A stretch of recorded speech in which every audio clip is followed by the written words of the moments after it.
Assalamu alaikum, this is Muhammad Khair, math teacher at KKI Schools, and our mission today to make revision for my dear students, grade 9, and we will start with this video in 3.1, lesson 3.1, key features of a quadratic function, the easiest lesson in the world. Let us start. Adam graphs quadratic function, the vertex of the parabola he graphs is located at 5 and 0. I'm reach here. Which of the following is the axis of symmetry? He give me the vertex, yes, and he asked me about the axis of symmetry, and I learn my student the axis of symmetry is the first number in the vertex, so the answer is x equal 5. Are you happy with that? Me too. Now he give me another question like this. Okay, if the vertex of parabola is 0 and 3, the axis of symmetry again, welcome axis of symmetry. This is the axis of symmetry. So how I can write it? The axis of symmetry, x equal 0. Are you happy with that? Teacher, if this here it is 1, so the axis of symmetry is 1. Okay? Okay. Now, the second question here, what is the axis of symmetry again for this? Again, it is x equals 0. Oh, it is nice questions. Now, let us move here. This is good question for you. Compare the graphs of each group of functions and list them in order from widest to narrowest. Yes? Easy. First place, I ask my student, please ignore the negative. Ignore it. Okay? So this is 1, this is 5, and this is 3. So the 1 is the widest. Why? This is the widest. Secondly, the 3. And the narrowest one is this one. So teacher, the negative, I ignore the negative all of time and order them from small to big. If he asks me to widest to narrowest, yes, because 1x squared, it is widest 3x squared, and 3x squared, it is wide or wider, sorry, I'm so sorry, it is wider 5x squared. But teacher, it is a negative and here a negative. My dear student, the negative sign just to tell if the graph is upward or downward.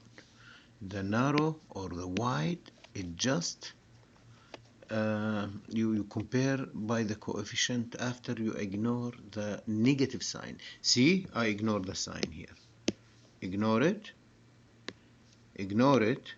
and compare. The smallest one is the widest one. Okay, this is 1, this is 2, and this is 3. Okay, my dear student, are you happy with that? Me too. Let's go to the next question here. This is the table. Yes, he gives you a table like this one, and he asks you, my dear student, about the interval of increasing and interval of decreasing. As I said for my student, if you have like this question, directly the top number make it negative infinity, and the last number here make it positive infinity. And see where is the number in the middle here, it is the 0. And see, it is from here to here is decrease.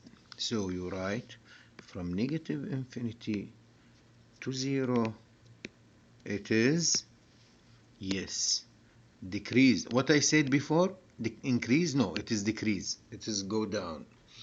Now, and you continue, and from 0, and you continue from here to here, okay, because it is here, it is increasing, okay, okay. So, and then you continue from 0 to the infinity. It is what? Yes, it is increasing. It's hard. Okay, okay, my dear student, I know you know, just to remind you. Okay, let us move to this one. How do average rates of change for the function of x equal to x square and g of x 3x square over interval -3, sorry, you have to read it like this: x greater than or equal -3 and x less than or equal 4. So I will flip this or split this. Okay, this is for f of x. I use this rule. This rule you have to memorize it. F of b minus f of a over b minus a for the f of x, and the same thing for the g of x here. Okay, I will write g of b minus g of a over b minus a. Are you happy with that? Good. Now, where is the a and the b? Actually, this is a, the first number here in the interval, and this is b. So I replace b by 4 from here, and a by 3 from here. -3, I'm so sorry. And down here, 4 and -3. And what I did here in the f of x, I will do here. Okay, so this is 4 and this is -3 and this is 4 and this is -3, and please try to not sleep. Don't sleep. I know, make you sleep. Okay. Sorry, this is, I don't want it. Now please, my dear student, I will start here. F of 4 mean go to the f, okay, and fill instead of the x 4, and multiply it by itself. 4 by 4 equal 16 multiplied 2 equal 32. So here I have 32. Are you happy with that? And the same thing you have to do with the -3. Go and put it instead of x, all the x's.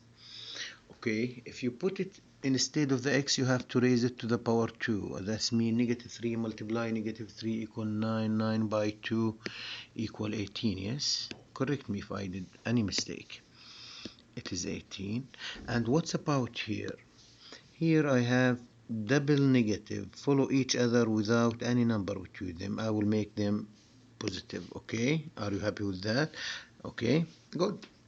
Now I'm finished here. This, by your simple calculator, you will get, I think, 14,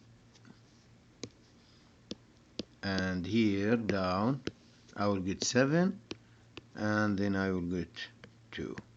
So the answer, the average rates of change here for the f of x is 2. Now I go back here and find and do the same calculation, but now in the g of x. The g of x here is 3x square. I square, then I multiply by 3. So 4 square, it is 16 multiplied by 3, it is 48. Don't scare from the calculation, you have your calculator. And the same thing here, multiply by itself, then multiply it by 3, then I will get 27. And here I have double negative, so it will be plus. So here I have 7. Are you happy with that? Now I will finish this. This gives me 21. If you calculate it by your calculator, okay, my dear student, you will get 21 over 7 give me 3. What that mean, my dear student? Just to know, that mean g of x here is faster than f of x, or the rate of change for g of x is faster than the rate of change in f of x. Okay, what else? Okay, everything done here. Okay, my dear student, everything done here. Thank you for watching, my dear student, and see you in the next video. Goodbye.